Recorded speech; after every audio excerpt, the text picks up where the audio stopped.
Very good afternoon. How are you? So, let's start. So, where were we last class? What are we talking about? Yes, पृथ्वी के बल, सच में कि पृथ्वी की गतियां, उसके लिए रिस्पॉन्सिबल फोर्सेस कौन कौन से हैं बाय द वे? कौन कौन? आंतरिक एवं बाह्य। आंतरिक बल कौन कौन से हैं? कौन कौन? अच्छा, एक सडन, दूसरा स्लो। स्लो क्या बोलते हैं इंग्लिश में? डायस्ट्रोफिज्म। हिंदी में क्या बोलते हैं? पटल विरूपण बल। और दूसरा कौन सा है? सडन। सडन का एग्जाम्पल क्या है? Landslides etcetera.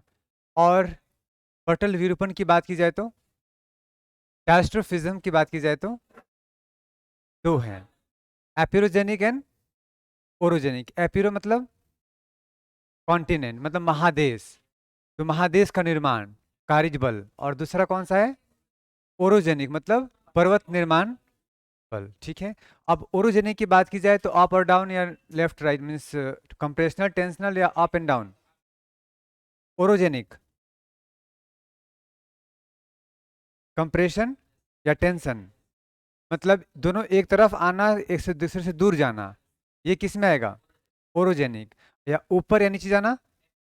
एपिरोजेनिक। इतनी समझ में आई? हमने इसका कॉन्सिक्वेंसेस पढ़ा था, इम्पैक्ट पढ़ा था। जैसे बुक्स में इतनी लिखा हुआ है, लेकिन यूपीएससी उसी को यूज करेगा कि जो अपवर्ड मूवमेंट है या डाउनवर्ड मूवमेंट है भी कि नहीं है। स्पेशली भारत में कहाँ पे है, तो हमने देखा था। जैसे एक एग्जांपल बताओ जो जहाँ पे अपवर्ड भी है और डाउनवर्ड मूवमेंट दोनों है। कितने लोगों को डिस्ट्रिक्ट का नाम प्रोनाउंस करने आता है बिना देखे? तिरुनेल वैली, ऐसे कर लो ना, तिरुनेल वैली। अप एंड डाउन दोनों। कौन सा ऐसा प्राचीन शहर है, फॉर्मर टाउन, जिसका मेजर हिस्सा डूब गया? महाबलीपुरम। क्या नाम था? है कहाँ पे?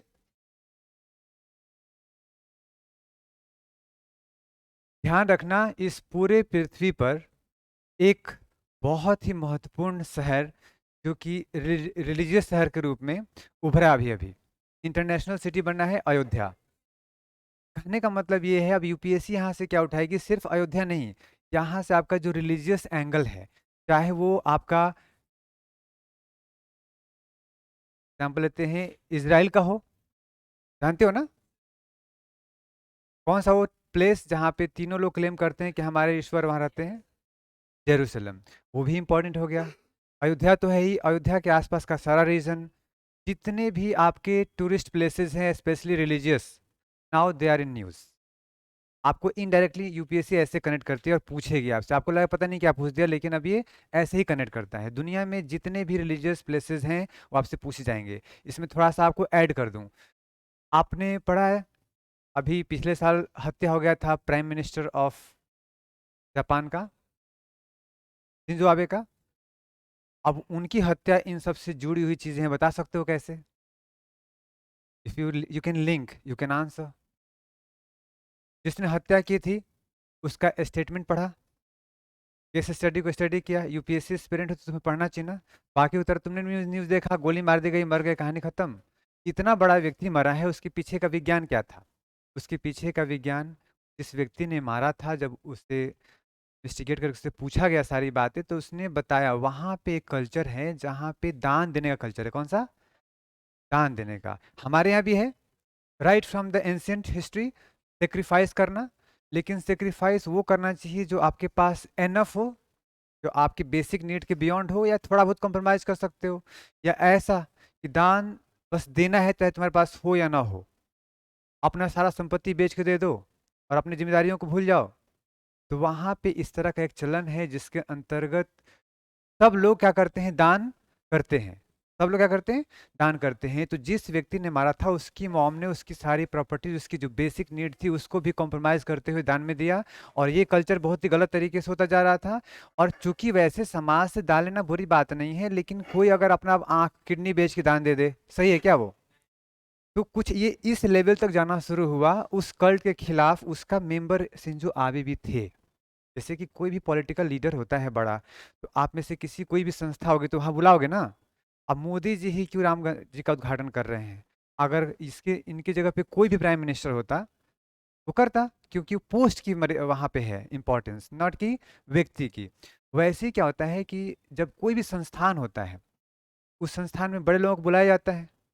तो वहाँ पे बुलाया गया किनको? शिंजो आपको कई बार वो गए। तो बीइंग किसी इंपॉर्टेंट पोस्ट पर ऑक्यूपाई कि आप जाओगे प्रमोट करोगे तो कोई ना कोई उसका आपसे खुन्नस खा सकता है। थोड़ा बहुत आइडिया लगा?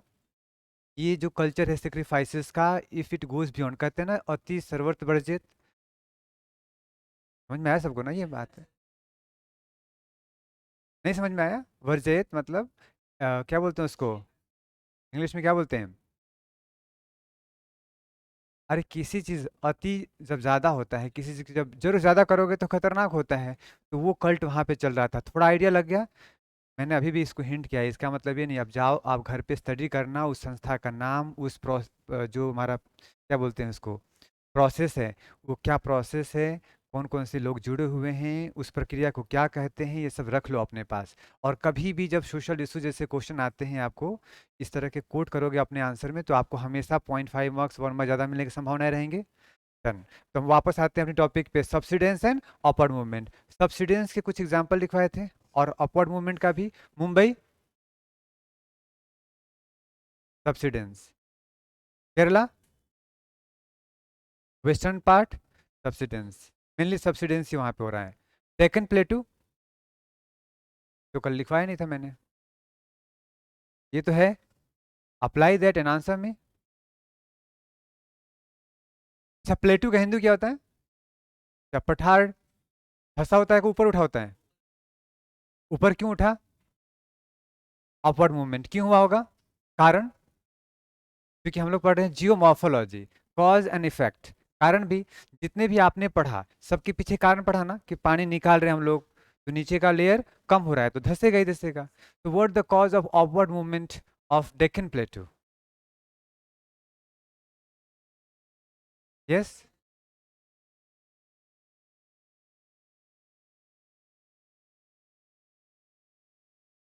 प्लेट मूवमेंट बाउंड्री पे होगा ना, जो भी होगा। हम तो डेक्कन प्लेटू की बात कर रहे हैं।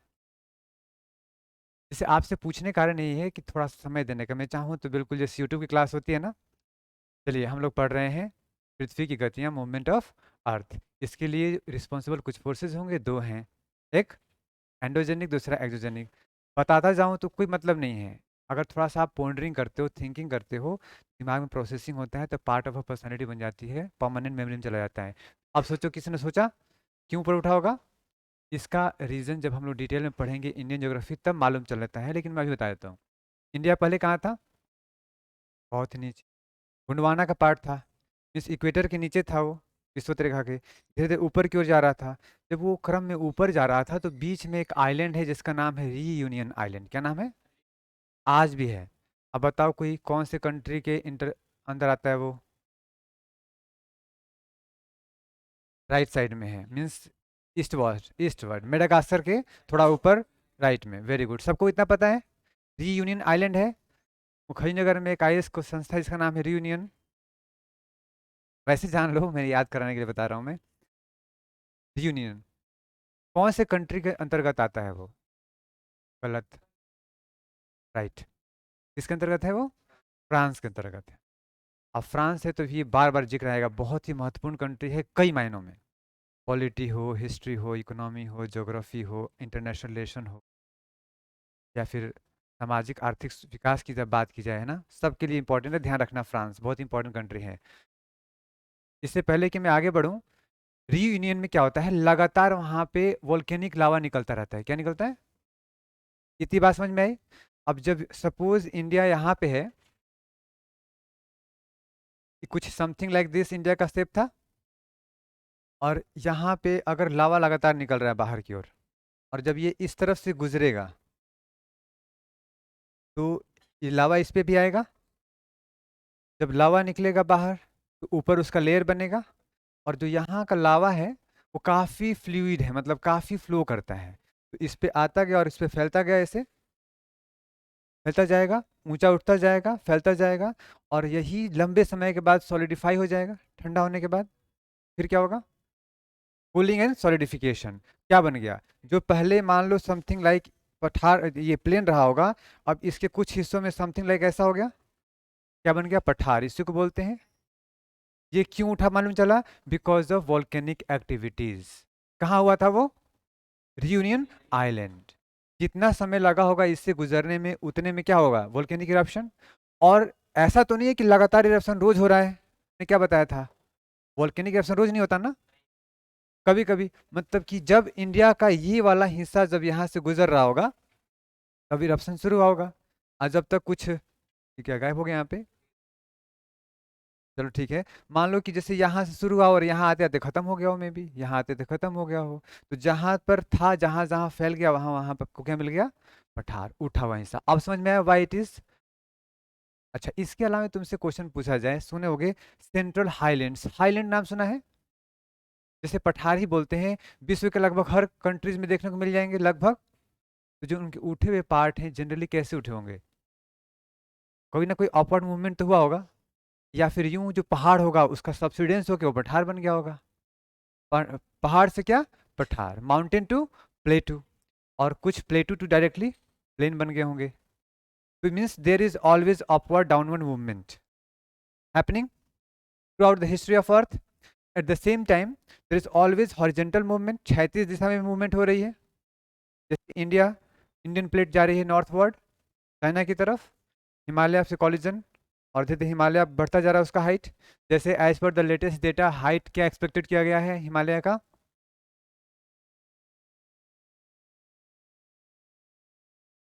8,848 पहले था। अब ऐसा एक्सपेक्ट किया जा रहा है कि 2 मीटर और बढ़ गया, 50 के आसपास हो गया। इसका मतलब क्या है? कि लगातार कंप्रेशनल फोर्स बढ़ता जा रहा है। जब ये लगातार कंप्रेशन होगा तो यहाँ पे मूवमेंट होगा कि नहीं? तो अर्थक्वेक आ सकता है। इसीलिए देखोगे हमेशा नेपाल ऐसे रीजन में ही, अंत कहाँ पे, हमारे जितने भी हिमालयी स्टेट्स हैं उन्हीं में भूकंप आता है मेनली। जैसे जैसे उससे दूर जाओगे भूकंप की मात्रा कम होती जाएगी। दिल्ली में आते आते ये 4 जोन में आ जाएगा, इससे 3 में आ जाएगा, उसके नीचे फिर उधर। कोई कभी सुना है क्या भूकंप से कुछ खतरा हो गया हो साउथ इंडिया में? नेवर। वैसे भी वो स्टेबल लैंड मास है। टकरा कौन रहा है? ये हिस्सा। तो सबसे अधिक खतरा यहाँ पे, जैसे दूर जाओगे खतरा कम होता जाएगा। ठीक है, उसके हिसाब से लैंडस्लाइड कहाँ होगा? जहाँ पे टक्कर ज़्यादा होगी। इतनी बात समझ में आ गई? चलो, तो इस तरीके से हमने देखा अर्थ का मूवमेंट। आपका मूवमेंट सही हो रहा है कि नहीं, मुझे ये चेक करना है पढ़ाई की दिशा में। तो आप में से कुछ बच्चों ने मेरे से कुछ पूछा था, मैं अगले 5 मिनट में आपको बता दूं। ठीक है, सब ध्यान सुनना आराम से। देखो, फिर हम लोग आ जाएंगे अपने टॉपिक पे। सब लोग आप आते हो ईमानदारी से बताना, सबसे पहले साल क्या अटेंड करते हो? क्लास, राइट और रॉन्ग? आपने क्लास लिए। क्लास, आपकी नॉलेज बेस कितना है? कितना? और एक बात कह रहा हूँ, जो भी आपका बैकग्राउंड है लिमिटेड है, और यूपीएससी में जैसे ही आप क्लास आते हो तो ऑब्वियसली आपको लगता है माय गॉड बहुत कुछ जानना है, सीखना है। तो पूरा साल आपका कहाँ लग जाता है? 1 साल लगा दिया आपने क्लास अटेंड करने में, फर्स्ट ईयर, और सिर्फ क्लास करने से आईएएस बन जाओगे? लेकिन ये पूरे साल एहसास नहीं होता, क्योंकि आप जद्दोजहद करते रहते हो क्लास समझने के चक्कर में। 1 साल गुजरता है, पीटी नहीं होती है जनरली 99.999% केसेस में। ठीक है, दूसरे साल क्या समझ में आता है? रीडिंग करनी जरूरी थी। ऐसा फील होता है कि शायद इसलिए मेरा नहीं हुआ, क्योंकि मैंने शायद किताब ठीक से नहीं पढ़ा। आप सब जानते हो कितने किताब पढ़े हो ईमानदारी से, बताने की जरूरत नहीं है मुझे। ठीक है, बुक रीडिंग करते हो दूसरे साल, अब लगता है कि हो जाएगा, फिर पीटी नहीं होता, पीटी में फिर से फेल। क्यों? कोई ऐसा किताब एक सब्जेक्ट का जिससे सारी क्वेश्चन आते हैं उस सब्जेक्ट का? Basically book reading is not meant to just clear examination, just to develop your understanding and enhance certain knowledge, आपका बढ़ाने के लिए होता है। पीटी का कॉन्सेप्ट ही अलग है, जो कि तीसरे साल समझ में आती है। आप में से कुछ लोग होंगे, वो क्या होता है? बुक रीडिंग से काम नहीं। देखो कि क्लास कर लिया, बुक रीडिंग कर ली, हो क्यों नहीं रहा है? फिर लगता है देखें कि क्वेश्चन पूछ क्या रहा है। आप में से कितने हो जो अपने सब्जेक्ट को भी तो उसका पूरा प्रीवियस क्वेश्चन को देख चुके हो, कर चुके हो। शायद एक दो कोई हो तो, नहीं तो नहीं होते जनरली। तो तीसरे साल बच्चे क्या करते हैं, PYQs, और जो बहुत अपने शान और शौकत का ध्यान रखते हैं कि मेरी इज्जत मिट्टी में जा चुकी है, क्योंकि आए थे शुरू शुरू तो वो वाई गॉड, लोग कहते हैं डीएम हाफ डीएम साहिबा, है ना। एक साल गुजरा तो पेशेंस सब लोग रहता है, चलो एक साल में किसी का नहीं होता है, सब जानते हैं आईएएस है। तो 2 साल नहीं होता है ना, जो लोग बड़ी बड़ी बातें करते थे, अब वही आपके बारे में मजाक करना शुरू करते हो और आप उनसे बचना शुरू करते हो, फिर व्हाट्सअप अनइंस्टॉल करना, फेसबुक अनइंस्टॉल, इस तरह की गतिविधियां भी शुरू हो जाती हैं कई बार। लेकिन जिनको मौका मिला तीसरे साल, अब वो पूरा एनालिसिस करते हैं, PYQs करते हैं, पूरा रिवीजन प्रॉपर तरीके से करते हैं, टेस्ट सीरीज सही तरीके से लगाते हैं। ऐसे केसेस में जो सिंसियर बच्चे हैं उनका तीसरे साल क्या होता है, पीटी। अब चूंकि 2 साल नहीं हुआ था तो उनका पूरा फोकस कहाँ चला गया, वो राइटिंग वाइटिंग छोड़ देते हैं कि पहले पीटी तो निकले, क्योंकि इज्जत वाली बात रहती है। तो आपका मई में आपने क्या दिया एग्जाम, जून में क्या है आपका रिजल्ट, और सितंबर में है मेंस, और 6 मिनट में लिखने हैं 200 वर्ड। और राइटिंग नॉलेज जानना अलग बात होता है, उसको प्रेजेंट करना अलग बात होता है, वो भी through speaking and through writing. तो आप 6 मिनट में जो जानते हो प्रॉपर नहीं लिख पाते, और लिखने की कोशिश करते हो तो 4 क्वेश्चन छूट जाते हैं। ऐसे केसेस में मेंस का सिलेक्शन आपका नहीं होता है, कि सब कुछ आने के बावजूद। इसलिए कहता हूँ राइटिंग नहीं करोगे तो तुम तैयारी पूर्ण नहीं कर रहे हो, बस पीटी की तरफ बढ़ रहे हो, अगर PYQs कर रहे हो तो। ठीक है, और याद रखना, जितना दुख पीटी नहीं होने पे होता है ना, 1000 गुना दुख मेंस नहीं होने पे होता है, और उससे कई लाख गुना बर्दाश्त नहीं कर पाओगे। तो फिर चौथे साल कहाँ एंटर किया, देखो first second and third year हो गए। फोर्थ ईयर में तुम सब चीज़ का ध्यान रखते हो पूरे दिल से, जो सबसे सिंसियर बच्चे हैं उनकी बात कर रहा हूँ। तो क्या लिखाते हो, पीटी भी, मेंस भी। लेकिन रिजल्ट कब आता है, इंटरव्यू कब आता है, दिसंबर में आता है रिजल्ट। और फरवरी मार्च में क्या होगा, इंटरव्यू। फरवरी मार्च मतलब 5वें साल, मतलब बहुत सिंसियर स्टूडेंट हो तब भी कितने साल लग गए। इसलिए मैंने कल कहा था कि गवर्नमेंट ने तो पंचवर्षीय योजना छोड़ चुका है, लेकिन यूपीएससी एस्पिरेंट्स अपना लिए हैं। जैसे इस बार की टॉपर कौन है, इशिता किशोर, कौन सा अटेम्प्ट था, थर्ड। क्या 2 साल उन्होंने पढ़ाई नहीं की होगी, गलती क्या हुआ होगा, यही। अब आपके लिए क्या करना है, ये पांचों काम कब करना है, एक साथ बता दूं। बस कुछ मत करो, अपना एक डायरी लो, यहाँ लिखो डेट, डन। यहाँ पे लिखो सब्जेक्ट 1। जिन लोगों के पास 25 का टारगेट है वो सिर्फ सब्जेक्ट 1 लिखे, 24 का जो है सिर्फ 1 लिखेंगे। नहीं, जिसका 25 का 1 लिखेंगे, जिसको 24 में देना है यहाँ पे लिखो सब्जेक्ट 2। ठीक है, जो चीज़ क्लास में पढ़ो उस चीज़ को घर पे जाओ और आज ही उसको बुक में पढ़ो। दूसरे साल काम हो गया। और जो पढ़ा आज ही उसका PYQs कर जाओ कंप्लीट। तीसरे साल काम हुआ, जो बच्चे तीसरे साल करते हैं। अब चूंकि इतना करोगे तो पीटी के लिए अपने आप को आंसर कर लोगे, लेकिन चूंकि ओवरऑल प्रिपरेशन करना है तो जो टॉपिक पढ़े हो उसका मेंस का क्वेश्चन देख लो क्या पूछा है। अगर 5 क्वेश्चन पूछा होगा तो उसमें से तुम लगभग 4 क्वेश्चन जानते होगे आसानी से, क्योंकि तुम क्लास कर चुके हो, बुक पढ़ चुके हो, PYQs कर चुके हो सकता है कि 5 जानते हो। दूसरे टॉपिक से अगर कंपेरिजन किया होगा जो नहीं पढ़े होगे तो अलग बात है, ज़्यादातर पता होगा। एक आंसर कंप्लीट लिखो और बाकी 4 को क्या करो, शॉर्ट में कीवर्ड्स निपटा दो। हाँ मुझे पता है कि ये पूछना चाहिए, ये होगा। जैसे मैंने कहा अर्थ मूवमेंट पे कोई भी क्वेश्चन कर लो एक, बाकी कर लो। हाँ अर्थ मूवमेंट होता क्या है, बस ये रहा, एंडोजेनिक एक्सोजेनिक, एंडो में 2 है, डायस्ट्रोफिज्म, सडन, इधर क्या है। आप लोग मेरी क्लास में ना आराम से आ जाया करो, ठीक है, पूछना नहीं, फ्लो टूट जाता है बीच में। मेरी बात समझे। तो क्या किया हमने, पास कर लिया, मतलब 30 सेकेंड में आपका एक आंसर तैयार होता है। अगर चार्ट बनाना मैक्सिमम 1 मिनट, तो 5 मिनट भी पढ़ाई की आपने मेंस के लिए तो 5 क्वेश्चन लिख लिया आपने। एक प्रॉपर लिखो जिससे आपकी राइटिंग बनी रहे, और 5 क्वेश्चन फास्ट करो, हो जाएगा नहीं। इसके लिए आपको टाइम देना है मात्र 15 मिनट। मेंस प्रैक्टिस लिखा, कितना देर, मात्र 15। ये कितना टाइम लगेगा करने में, 1 आवर मैक्सिमम, अगर डेली पढ़ोगे तो। अगर किसी को 24 में देना है तो एक और पढ़ लो, जिनको 25 में देना है एक ही सब्जेक्ट लेके चलो आराम से। ठीक है, नॉलेज को अपना बनाओ, ना कि तुम बस फिनिश मत करो सिलेबस। PYQs में कितना लगेगा टाइम मैक्सिमम, 1 घंटे लगते नहीं है वैसे, क्योंकि मान लो किसी किसी में 5 ही क्वेश्चन पूछा है, किसी में 50, किसी में 150, फिर भी मान लिया मैंने 1 आवर मैक्सिमम समय दिया। मेंस प्रैक्टिस कितना मिनट, इतना करने से बताओ पीटी और मेंस हो जाएगा कि नहीं? डन? नहीं, आत्मविश्वास आने से ऐसा हो निकलता है, कोई बात नहीं, अच्छी बात है, हो जाएगा नहीं? नहीं होगा। क्यों? क्योंकि हिस्ट्री हो जाएगा, ज्योग्राफी हो जाएगा, Harvard polity, economy, environment, science tech, वहां से करंट से क्वेश्चन ज्यादा आते हैं। That's why it's important to go through current affairs as well. इतनी बात समझ में आई? टाइम कितना देना है? जो लोग डेली पढ़ते हैं उनके लिए 30 मिनट काफी होता है, पर डेली पढ़ना पड़े, इतिहास की तरह बाद मत पढ़ना। डन? एट द एंड कितना सो जाएगा? नहीं, एक चीज मिसिंग है। मान लो तुम आज जो पढ़े हो, जैसे एपिरियोजेनिक, ओरोजेनिक, एक साल के बाद एज इट इज आपको याद रहेगा? It's important to revise, it's important to, how much time you have to give? Only 15 minute रोज काफी है, बट डेली। अब बताओ हो जाएगा? बस ये मेंटेन कर लो। लास्ट में रख लो रिमार्क्स। क्या लिखोगे? रिमार्क्स। 3 वर्ड हैं। 3 वर्ड कौन से हैं? Poor, average, excellent. मान लो तुमने आज का डेट क्या है? 25। आज आपने बुक 1 पढ़ ली, उसका PYQs कर लिया, उसका मेंस कर लिया, उसका करंट अफेयर कर लिया, रिवीजन कर लिया। क्या लिखोगे? एक्सीलेंट।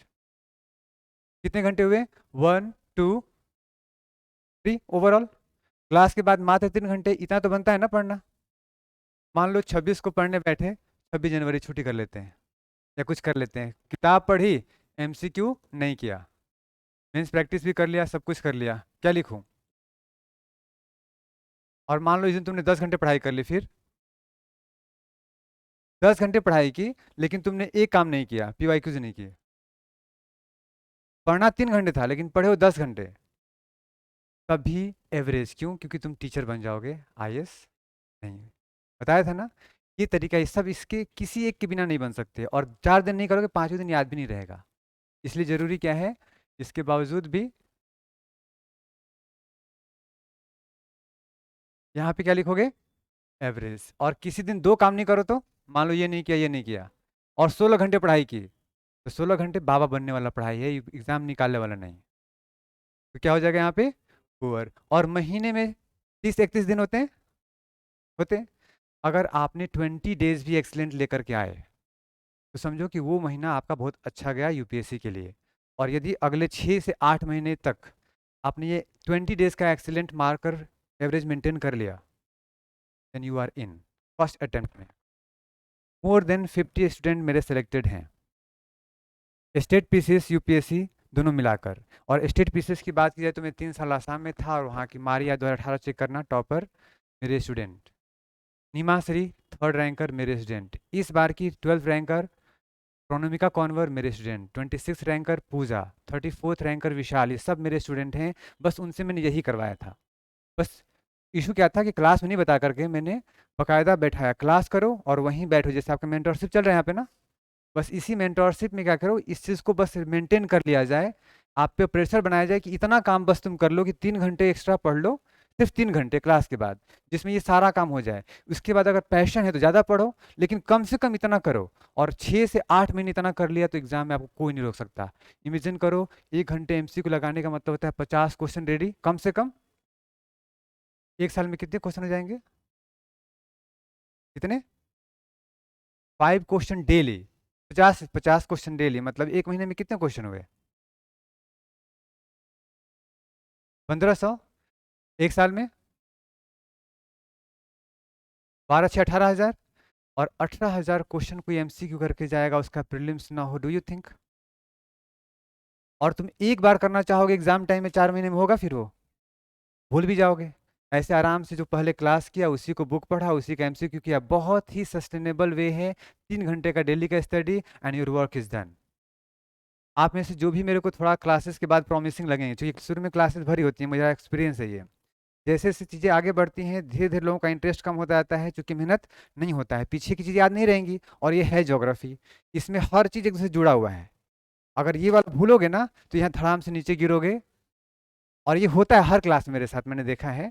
तो जो चीज़ें जो लड़के रह जाते हैं फिर उनके साथ में पर्सनली ऐसा करता हूँ, I will give my contact to you and you will have to share every weekend चीज़ें मेरे को, और मेरे से डिस्कस भी करूँगा आपसे क्यों नहीं पढ़ा, पढ़ा तो क्या पढ़ा, अच्छा सिर्फ झूठ में तो नहीं किए हो, क्वेश्चन पूछ लूंगा आपसे कोई भी सब्जेक्ट का, क्लास करने से मालूम चल रहा होगा, कोई भी सब्जेक्ट डिस्कस करोगे मैं कर सकता हूँ आराम से इजीली।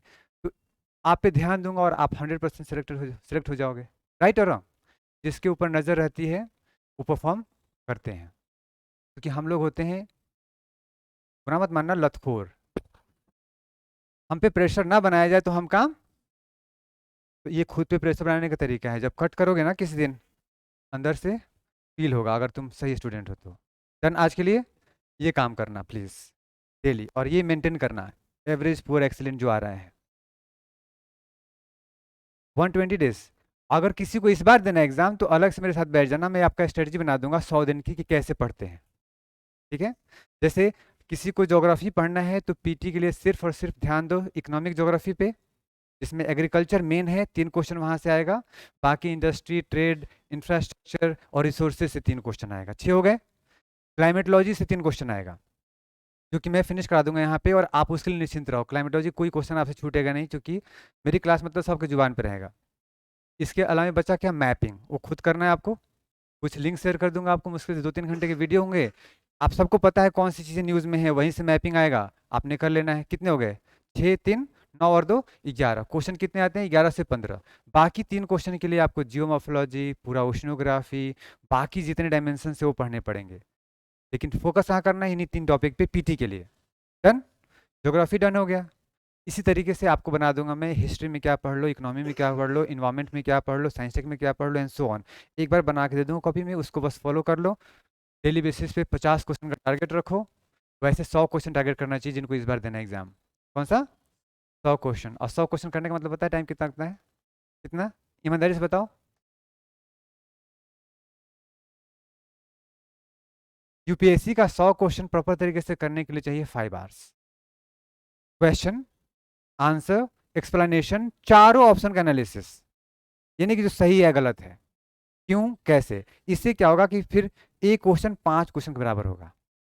समझ में आ गया, ये अप्लाई करना आपको। डन, आगे बढ़ते हैं हम लोग। कहाँ तक कंप्लीट कर लिया था हमने,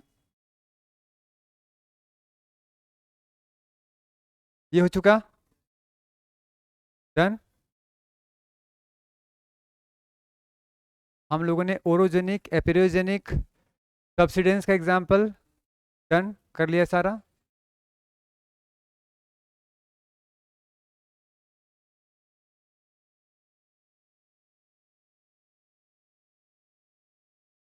याद है कर्व जो पूछा था मैंने, हिमालय भारत की तरफ कनकेव कन्वेक्स,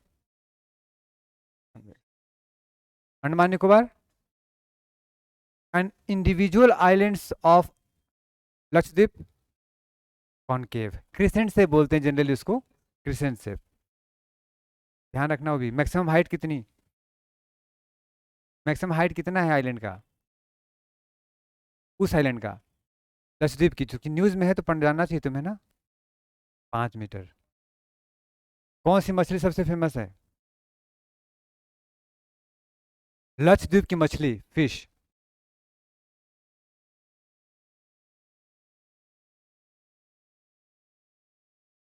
टूना।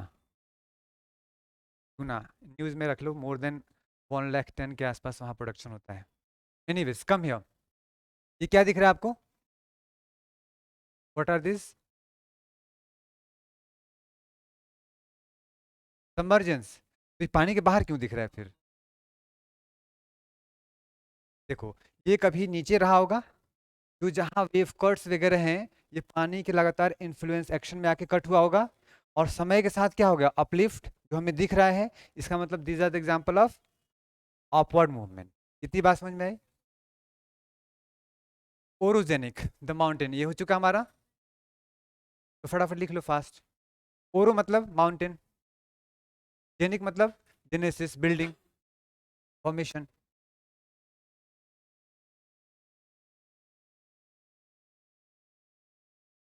ये लिख लिया करो, बहुत कम वर्ड लिखा हुआ है ये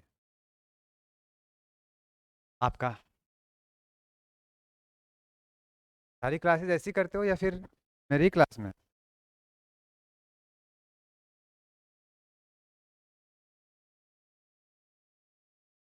जैसे मैं यहाँ बता दूं, अगर ओरोजेनिक शब्द सुना और इतना पता है कि mountain building, you can answer any question. जैसे मेरे नोट्स में देखोगे तो ये लिखा रहेगा, ओरोजेनिक माउंटेन बिल्डिंग।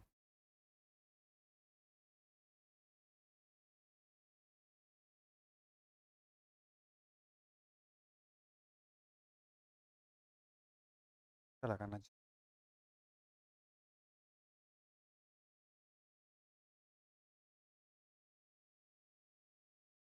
देखो तो tension produces fissures and compression produces folds, right और रॉन्ग? फिशर क्या होता है? दरार। ठीक है, और फोल्ड क्या होते हैं? तब एक दूसरे को जब कंप्रेस करोगे तो फोल्ड होगा ना वो चीजें। ठीक है, तो फोल्ड क्या होता है? कितने तरह के होते हैं? इसी क्वेश्चन है एक्चुअली, स्टेट पीसेस का भी क्वेश्चन है। स्ट्रेट फॉरवर्ड पूछ दिया, टाइप्स ऑफ फोल्ड बताओ।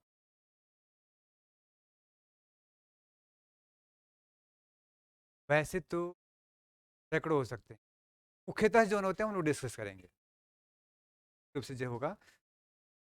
जैसे खुद से बताओ, हिंट करोगे तो बता दोगे।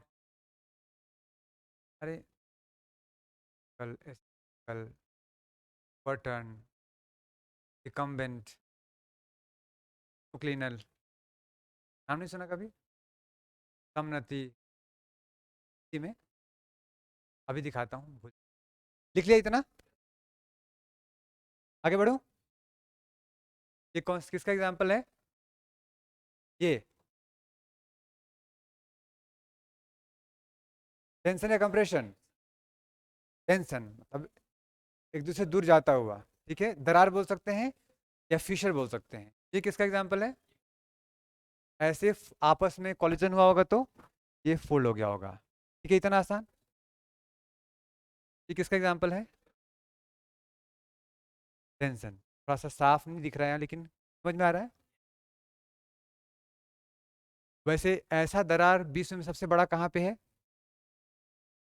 ध्यान रखना, जब भी ऐसे शब्द हो ना, सबसे बड़ा या सबसे छोटा, the least, the maximum, the only, the most, ये सब यूपीएससी के बहुत ही ट्रिकी क्वेश्चन होते हैं। इसके 90% आंसर आप लोग गलत करके आ जाते हो सारे स्टूडेंट। क्योंकि जैसे ही कहीं ऐसा वर्ड सुनो ना, ओनली, सिर्फ एक, या द मोस्ट, द लीस्ट, तो वहाँ पे कान खड़े कर लो अपना, 2 बार क्वेश्चन को पढ़ो। उसमें 90% ऑप्शन आपका रॉन्ग होता है जो आप चूज करके आते हो। लिखा था ना कि this is the only place, अब आपको लगता है कि हाँ सही होगा, उसमें 90% गलत होते हैं। सिर्फ एक्सेप्शन वाले केस में सही होता है। ठीक है, तो मैंने क्या पूछा आपसे, सबसे लंबा कहाँ पे है दरार बना हुआ? African rift valley. हमने पूछा भूकंप की वजह से अगर दरार आया हो तो? नहीं पता? San Andreas. दरार, फिशर, जब बड़ा होता है तो फॉल्ट हो गया। ठीक है, फॉल्टिंग समझते हो ना, ब्रेक कर जाना उसका वहां पे। ये इसके से भी हो सकता है, जब एक लिमिट ज्यादा इसको दबाओगे तो फॉल्ट का निर्माण होगा। ठीक है, तो दुनिया में सबसे बड़ा दरार कहाँ पे है? San Andreas. सैन एंड्रियास कहाँ पे? अमेरिका का नॉर्दर्न पार्ट, कनाडा तक, ऊपर बिल्कुल, 12 किलोमीटर लंबा। सिर्फ भूकंप की वजह से, दुनिया का सबसे खतरनाक भूकंप, सैन एंड्रियास, मूवी का भी नाम है, प्लेस का भी नाम है। अगर किसी को बस समझना हो तो जाके उसका ट्रेलर देख लो, काफी कुछ समझ में आ जाएगा, फिर काफी है। ये क्या है? तो what is a fold? Fold है क्या? बताने की जरूरत नहीं है। कोई भी wave like forms just because of the compressional forces, fold होगा। हिंदी में है कि नहीं देख लेते हैं। है। फोटो लेना है, इजी चीज है, समझ में आ रहा है ना, ज्योग्राफी में समझना जरूरी है। वर्ड लिखना चाहते हो लो, फोटो ले लो। आगे बढ़ता हूँ मैं, या लिखना चाहते हो तो लिख लो, तो लिख लो। Folds are because of external force और इंटरनल फोर्स, एंडोजेनिक और एक्सोजेनिक। तो आपके जीवन में जो भी फोल्ड्स आ रहे हैं, या तो ऊर्ध्वाधर या फिर नीचे वाला। ऊर्ध्वाधर मतलब यूपीएससी की ओर, और नीचे मतलब जो मौके थे कि कुछ और कर सकते तो वो भी नहीं कर रहे हो और यूपीएससी भी गंवा रहे हो। अपवर्ड फोल्ड आ रहे हैं मेंटली, पढ़ाई कर रहे हो अंदर से पॉजिटिवली, सही आएंगे। जल्दी से लिखो।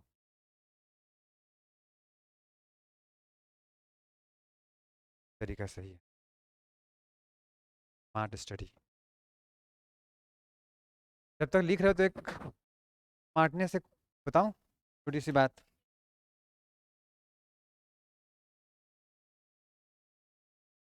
इंग्लिश मीडियम स्टूडेंट को ऐसा होना चाहिए कि तुरंत हिंदी पढ़ा, ट्रांसलेशन कर लिया, वैसे पढ़ लो। एक तरीका ये भी है, आपने पिक्चर क्लिक किया और वहाँ फ़ोन से लिखो। देखो पीछे देख के मैंने देखा, ये आइडिया मेरे पास नहीं था अभी तक। दिमाग तीन तरह के होते हैं, बताऊं? लिखते रहो, सुन लो तब तक। होता क्या है कि कहानियों का इम्पोर्टेंस मैं जानता हूँ। एक्चुअली मुझे पढ़ाई से बहुत इंटरेस्ट रहा है। मैं तैयारी करने आया जरूर था, लेक्चरर था तो मेरा टीचर हमेशा वाला गुण था, हर एक सब्जेक्ट को कम से कम 5 टीचर पढ़ना मेरा जुनून था। और चीज़ों को आपस में जोड़ा, इतना मज़ा आने लगा कि मैं आज तक कुछ सीखता हूँ, मैं कभी बिना पढ़े नहीं रह पाया। कई बार मैंने एग्ज़ाम नहीं दिए। कई बार तो ऐसा हुआ है कि आराम से अपना पढ़ाई में लगा हूँ, मेरा दोस्त फ़ोन कर रहा है, पर तुम्हें क्लास ले रहा था आसाम में, फ़ोन कर रहा है कि अरे तुम कहाँ हो, मैं क्लास में था उस टाइम, बाहर आया, फॉर्म भरो तुम्हारा आ गया है मेंस का रिजल्ट, मेंस देना है तुम्हें। चेक कर रहा हूँ तो वाकई मेरा आ गया है। इस तरह कर रहा हूँ कि रिजल्ट पे कभी ध्यान नहीं रहा है, बस पढ़ो पढ़ो।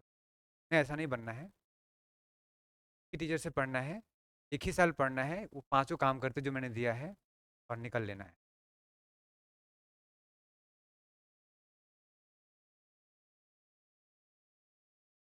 दिमाग तीन तरह के होते हैं, बता दूं? लिख लिया कि आगे बढ़ूं? एक होता है, तुम बताना तुम किस कैटेगरी में आते हो, पूछूं?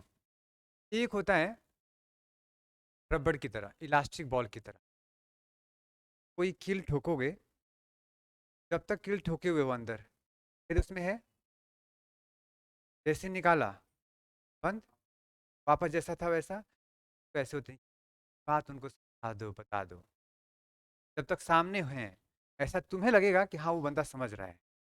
जैसे तुम गए, there is no as such change, फिर डिफॉर्म अगेन रिफॉर्म में आ जाएगा, अपने शेप ले लेगा, वो जैसा है वैसा ही रह जाएगा। भैंस के आगे बिन बजाओ और भैंस रहे बगुराए, सुना है?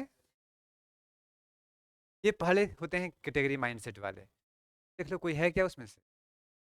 दूसरा होता है, देखो, वो वुडन, वुड की तरह, देखा लकड़ी वहां पे, अगर एक कील ठोको अभी, ठोकोगे छेद होगा, निकाल भी लोगे तो उतना छेद रहेगा, जितनी बात बताई जाएगी उतनी बात तो रहेगी। जो होते हैं सेकंड कैटेगरी वाले लोग, जैसे अगर किसी की माता जी ने कहा, गांव में सब जुड़े हो गांव से, हाँ दो गोईठा दो उपले दो, दो उपले या गोईठा समझते हो, देना, बच्चा जाता है और दो ही ला के देता है जबकि वो खाना बना रही हैं।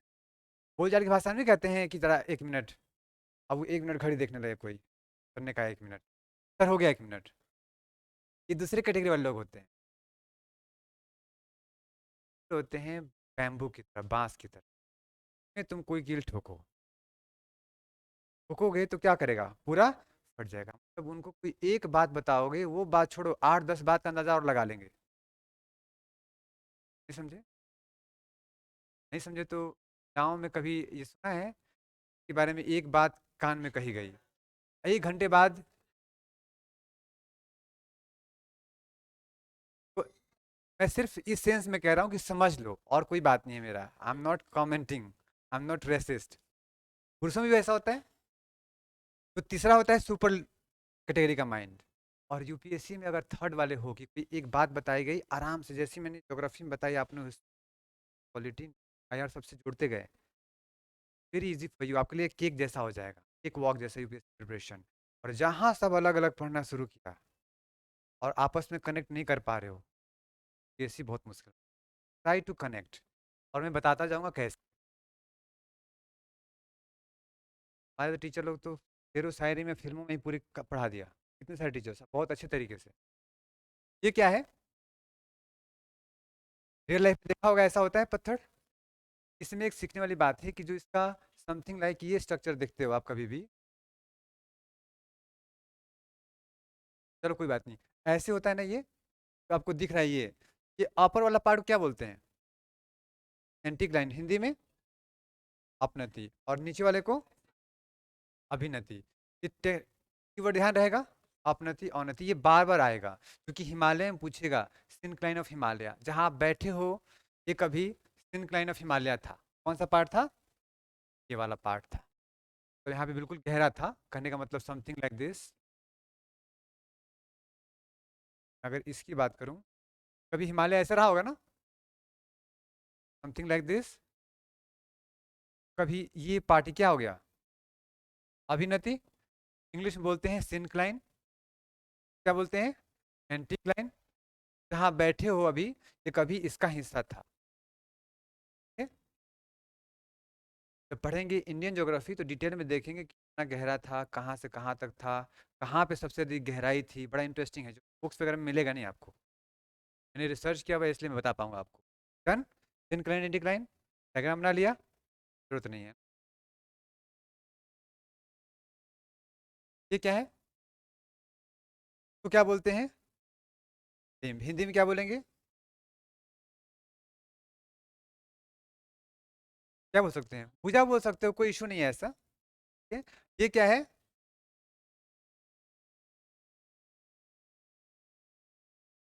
जैसे एग्जांपल दे रहा हूँ, मान लो कि कोई फोल्ड ऐसे हो सकता है।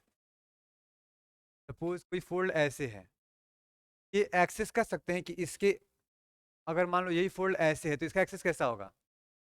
ये वाला। ये हमारा एक्सियल प्लेन हो सकता है। ये प्लेन इसलिए डिस्कस करना चाह रहा हूँ कि आपसे कभी क्वेश्चन कि टाइप्स ऑफ फोल्ड कितने, वो बेसिक अंडरस्टैंडिंग के लिए। जैसे कि आगे बढ़ते हैं हम लोग इसमें। ये देखो, कुछ दिख रहा है पहाड़ पे ऐसा? अच्छा, तुमने ये देखा होगा, ऐसा देख जरूर देखे होगे कभी जाते हुए पहाड़ियों में। ये सब क्या है? फोल्ड है। वैसे फोल्ड पढ़ते क्यों है? जस्ट बिकॉज की भू आकृति है, जियोमॉर्फोलॉजी पढ़ रहे हैं इसलिए? फोल्ड से हम क्या सीखते हैं? क्या होता है? का मतलब, हाँ, हमें बहुत सारे बेनिफिशियल चीज़ें पता चलती होंगी। जैसे कि पास्ट में यहाँ पे कन्वर्जेंट फोर्स लगा होगा। अच्छा, उस वक्त की फोर्स की स्पीड क्या रही होगी मूवमेंट की? आज की हमने माप लिया, तो हम ये देख सकते हैं ना कि बढ़ रहा है कि घट रहा है। बढ़ रहा है मतलब इधर भविष्य में क्या होगा? खतरा, तो वहाँ पे ह्यूमन सेटलमेंट होगा। अगर कम हो रहा है मतलब it's good to be there, land side भी कम होगा।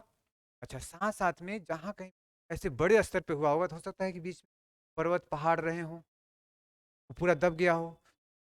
क्या मिल सकता है? कई सारे रिसोर्सेज, फॉसिल्स। और चूंकि ऐसे केसेस में चूंकि लेयर लेयर दिखता है आपको, मतलब ये है कि सेडिमेंट्री रॉक्स हैं, मतलब कई सारे लेयर में बने हुए हैं। कभी पहाड़ पर्वत कहीं मान लो तुम्हें गोल्ड ही मिल जाए, डिपेंड करता है ना, कई सारे मिनरल्स मिल सकते हैं। These are the places which are very much important for the human man, all for all purposes, चाहे सेटलमेंट हो, वहाँ का आपको ये पता करना हो कि पास्ट में मूवमेंट कैसा रहा था। कहीं फोल्ड देख रहा हो मतलब मूवमेंट तो था। अब वो अब अभी से अगर स्लो हो गया है, इसका मतलब it's good to be there. अगर अब फास्ट है पहले से तो मुश्किल है। इसलिए फोल्ड पढ़ते हैं, क्योंकि फोल्ड आ गया, इसका इंपॉर्टेंस समझ में आ गई। तो कई बार के टाइप्स ऑफ फोल्ड क्या होते हैं आपसे खुद ही पूछा जाए। फलन के प्रकार, ये डिफिकल्ट लग सकते हैं देखने में, लेकिन बहुत आसान है। मेट्रिकल का मतलब,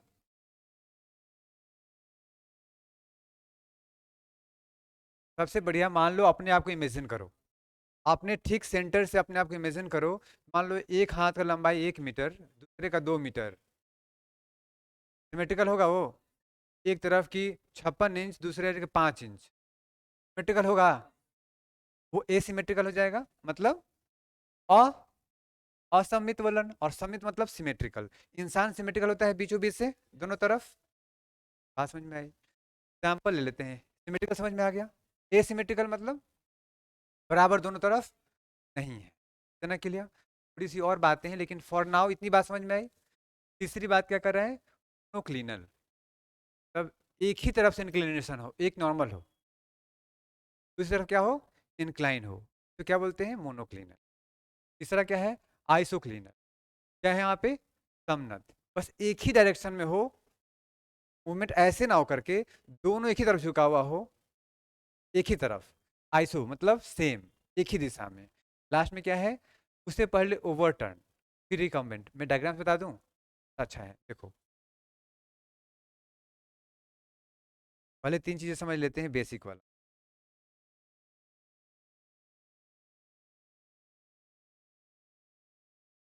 तो मान लो कि समथिंग लाइक दिस, ये कौन सा है, मान लो उसके बाद अगर ये ऐसा हो जाए, ऐसा कुछ कर दिया मैंने, एक्सिस अगर ये हो एसिमेट्रिकल, और इस थोड़ा सा और टर्न कर दो ज़्यादा, और ये समथिंग लाइक ऐसा हो जाए, नहीं, तीन वर्ड अभी समझो एक साथ जो आपस में लिंक्ड हैं। एक ऐसे है, दूसरा ऐसे हुआ, और तीसरा ओवर हो गया। तो ये सिमेट्रिकल, ये एसिमेट्रिकल, ये ओवर टर्न, तीन हो गया, समझ में आ गया तीनों। और जब ये ऐसे होके बिल्कुल ऐसे हो जाए जो दोनों एक दूसरे के पैरेलल हो जाए, हॉरिजेंटल हो जाए, तो कॉम्बेंट कह दे। चारों समझ में आ गया एक साथ। फिर से देखो, इससे ये कौन सा है, मेट्रिकल, ये एसिमेट्रिकल। अब ये ज्यादा टर्न हो गया, ओवर टर्न। और जब ये हॉरिजेंटल हो गया, एक्सिस कैसा हो गया, जब लाल वाला पॉइंट देखो, ये हॉरिजेंटल हो गया, अगर प्लेन हिम पूरा ही ज्यादा जाके ऐसे हो गया, तो ऐसे किस में क्या हो गया वो, एक साथ चारों याद हो जाएगा। अक्सर क्वेश्चन पूछा जाएगा आपको डायग्राम दे करके, या फिर लिखने को कहा जाए, लिख सकते हो। वापस देखो, सिमेट्रिकल, जब इस पे, ये सिमेट्रिकल कब होगा, जब एक तरफ का फोर्स ज्यादा लगेगा और दूसरी तरफ कम होगा। जब अन इवन फोर्स लगेगा तो झुकाव हो जाएगा, जहां ज्यादा फोर्स होगा उधर से, की बात समझ में आई? और ज्यादा लगेगा तो ओवर टर्न कह देंगे हम लोग, और उससे भी ज्यादा होगा तो, की बात समझ में आई? और इसके बाद अगर होगा तो पता है क्या होगा, ये ब्रेक कर जाएगा, फ्रैक्चर हो जाएगा यहाँ पे।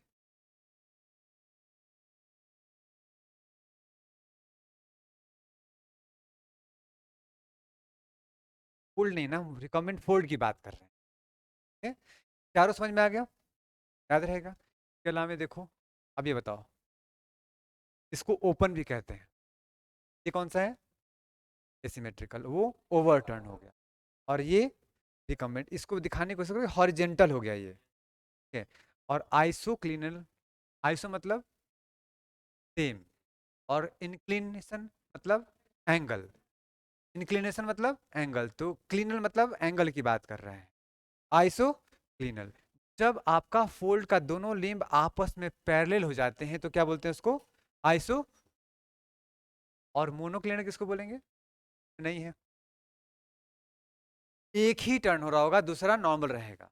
ऐसे केस में मान लो कि कोई, ये लैंड बॉडी मान लेते हैं ऐसे है, चलो यहाँ करनी है क्या उसका, जरूर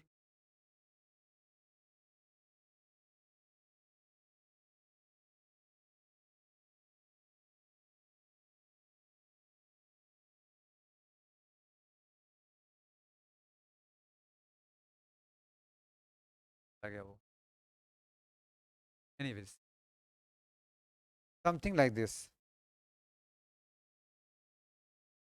बना लेते हैं। देखो, जैसे मान लो कि ये रीजन है, ठीक है? पहले से देखो कोई रीजन है ये, अब अचानक से क्या हुआ कि यहाँ तक, ऐसे मान लो कि ये एक एरिया है और ये दूसरा एरिया है, और ये बहुत ज़्यादा स्टेबल है, क्या है, ये इधर फोर्स नहीं कर रहा है लेकिन उसको उधर पुश करना बहुत मुश्किल है, रिजिड है। ऐसे केसेस में अचानक से यहाँ से कंप्रेशनल फोर्स होना शुरू हो जाए, होता है ऐसा कई बार। जब ये कंप्रेशनल फोर्स होगा तो यहाँ से क्या होगा, फोल्डिंग शुरू होगी, ये सब क्या होगा, ऐसे फोल्डिंग शुरू होगी। जैसे एग्जांपल लेता हूँ मैं, अगर ये मैं दोनों तरफ से बल लगाऊं इसमें, दोनों तरफ से, तो ये कुछ ऐसा बनेगा सिमेट्रिकल। अगर मान लो ये ज़्यादा और ये कम, ऐसा बन जाएगा एसिमेट्रिकल। और ज़्यादा और ये थोड़ा कम, तो ओवरटर्न। और बहुत ज़्यादा कर दिया फाइनली, ये कम था ये बहुत ज़्यादा हो गया, तो ये रिकमेंड हो गया। ये तो समझ में आ गई। लेकिन अगर ये फोर्स लगा ही ना रहा हो, ऐसे केस में सिर्फ इधर से फोर्स लगाओगे, इधर से लगाओगे तो देखो यहाँ से उठना शुरू होगा, इस पार्ट से ऐसे करके, समथिंग लाइक दिस। मतलब स्टेप लाइक स्ट्रक्चर, सीढ़ी नुमा आकार का देखिए पर्वत पे कई बार सीढ़ी नुमा, एक तरफ से फोर्स नहीं लग रहा, दूसरी तरफ से लग रहा है लेकिन उधर रिजिड है, तो वहाँ पे स्टेप लाइक स्ट्रक्चर ऐसे बन जाएगा करके, ये समथिंग ऐसे कुछ फोल्ड बन जाएगा, इसे क्या बोलेंगे? मोनोक्लिनल। मोनो मतलब एक, और इंक्लिनेशन मतलब झुका हुआ। जिसका एक लिम्ब झुका हुआ होगा उसे क्या बोलेंगे? नाम से स्पष्ट हुआ? नहीं था ये, अब भूलोगे कभी? बिना देखे डायग्राम बना सकते हो, ध्यान देख के बना लो। कौन सा बनाओ? ये सब नहीं, बना लो ये वाला, दिस वन फर्स्ट। एक ही में समझ में आ जाए पूरा आपको, लिखने को आगे लिख सकते हो एग्जाम में।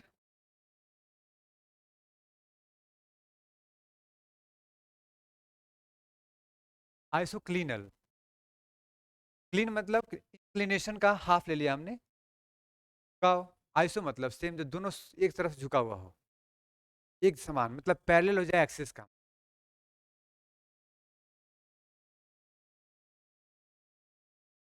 एंटीक्लाइन सिंक्लाइन क्लियर है? अब देखो, आपके जब यूपीएससी का प्रिपरेशन कर रहे होगे तो आपका कुछ एक टॉपिक एंटीक्लाइन पे होगा, सब्जेक्ट ठीक इंक्लाइन पे होगा, जो डूब रहा होगा, समझ में नहीं आ रहा होगा, मेहनत नहीं कर पा रहे होगे, बस उसको किसी तरीके से ध्यान लगा के पुश करके उठा दो, हो जाएगा। This is not about only having very good command on certain others, सबको बैलेंस करना है आपको, कर लोगे? तो बताएगा उसका किस कौन सा सब्जेक्ट सिंक्लाइन में है। सिंक्लाइन में है, डूब रहा है मतलब नीचे है, पढ़ाई नहीं किया है, मौका नहीं मिला अच्छे से, या फिर समझ में ना आया हो, ना क्या इशू है, आसान सब्जेक्ट, उससे इजी तो कुछ है ही नहीं, सच बता रहा हूँ। अगर सिर्फ शुरू में थोड़ा सा बेस ठीक कर दिया जाए, अपना घर का इकोनॉमिक्स, तो अपना पॉकेट का जितने पैसे आते हैं महीने, how to manage that, if you can manage yourself, you can manage the family, you can manage the state and country, अगर वर्ल्ड का तो फिर कभी हिंट कर दूंगा आप लोगों को। तो फ्री टाइम, अभी रेगुलर क्लासेस है मेरी, व्यस्तता ज़्यादा है, फ्री टाइम में थोड़ा सा आइडिया दे दूंगा आपको इकोनॉमिक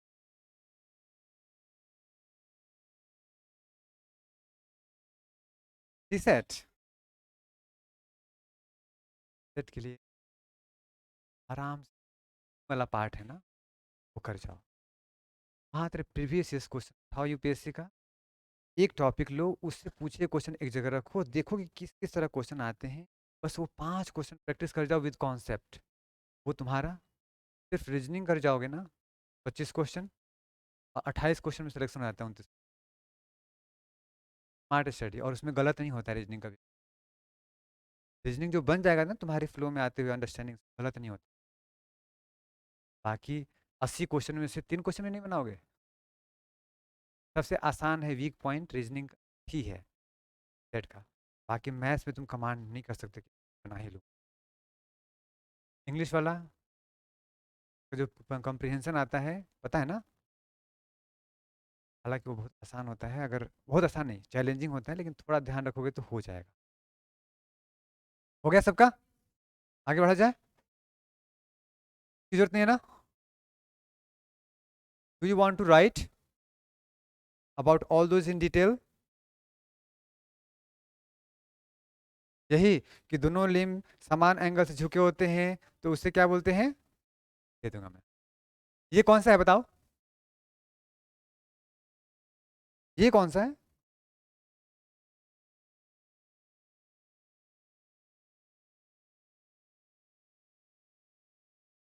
आइसोक्लिनल। क्यों आइसो मतलब? जब दोनों लिम्ब आपस में सेम, आइसो मतलब सेम, इंक्लिनेशन मतलब कि पैरेलल हो जाएं आपस में। अब ये पैरेलल ऐसे भी हो सकते हैं, देखो ध्यान से, ये ऐसे भी हो सकते हैं, राइट, ये ऐसे भी हो सकते हैं, पैरेलल है ना, ये ऐसे भी हो सकते हैं, जब तक ये बिल्कुल हॉरिजेंटल नहीं हो गए तब तक इन्हें क्या बोलेंगे? आइसोक्लिनल। जैसे हॉरिजेंटल हो गया, क्या बोलेंगे इसे? रिकम्बेंट। अब इसी में किसी का आकार डब्लू जैसा हो जाएगा, हो सकता है, किसी का जेड जैसा हो सकता है, किसी का वी जैसा हो जाएगा। अलग अलग अलग अलग नाम है। जैसे एक है ऐसा, सेवरॉन बोलते हैं इसको। तो आपको इतना जानने की जरूरत नहीं है, दुनिया में हजार ज्योग्राफर, सबने अपना एक ऑब्जर्वेशन रखा, थोड़ा सा अलग हुआ, अपना नाम दे दिया, क्योंकि तुम भाई अपने घर पे रहो, मेरे लिए जो एनसीईआरटी में है वो काफ़ी है। ये बताओ कौन सा है? ये सब रियल पिक्चर इसलिए ले रखा है मैंने। रिकमेंड क्यों? क्योंकि ये लगभग नियर हॉरिजेंटल हो चुका है, तो ये रिकमेंड हो। और इसके बाद फर्दर होगा तो इसमें क्या होगा? ब्रेक, फॉल्टिंग हो जाएगा उसमें। देन ये कौन सा है?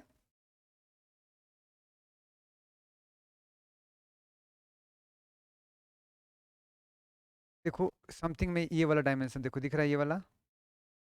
शुरू में कैसे रहा होगा, फिर कैसे हुआ होगा, फिर क्या हो गया?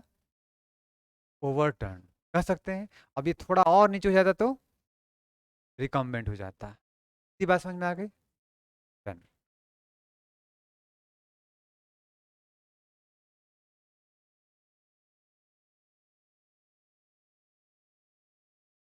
आई डाउट दैट गलत वाला लग गया है पीपीटी, तो सिर्फ इंग्लिश वाली है। एनीवेज, अब हम बात करें किसका? सडन। सडन मूवमेंट में क्या है? Earthquake and volcano. कुछ लिखना है उसमें अभी नहीं, क्योंकि पूरा चैप्टर ही हम लोग पढ़ेंगे। अर्थक्वेक अलग चैप्टर, वोल्केनिज्म अलग चैप्टर। सडन में सिर्फ एक वर्ड डाल सकते हो कि दे कॉज कंसिडरेबल डिफॉर्मेशन, चाहे रहने दो इसको, सिर्फ सडन समझ में आ गया। एग्जाम्पल लो सडन मूवमेंट में, वोल्केनो एंड अर्थक्वेक। ये डिटेल में चैप्टर पढ़ना हमें, नेक्स्ट टॉपिक हमारा अर्थक्वेक ही है। ठीक है, इसके आगे कौन सा है? Exogenetic movement. इंग्लिश वाले लिख लो, हिंदी वालों को बोल रहा हूँ लिखो।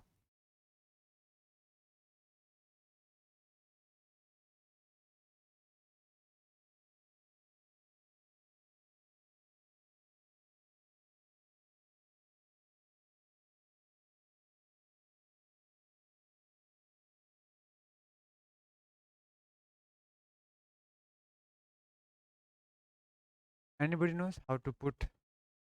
ये किसी को आता है करने, इसमें लगाने? हाँ, मैं दे रहा हूँ पेन ड्राइव में, इसको वापस लगा देते हैं फ्रेश वाला। ये कितना मैं हिंदी बोलूँगा? चार्ट है एक्चुअली, फिर इनजस्टिस होगा। जिसका चार्ट होगा उसके लिए अच्छा हो जाएगा, हिंदी वालों के लिए दिक्कत हो जाएगा। मैंने हिंदी में स्पेशली रोज आकर के 2-3 बजे तक मेहनत करता हूँ, बिकॉज मेरा अभी तक सिर्फ इंग्लिश में लेक्चर था।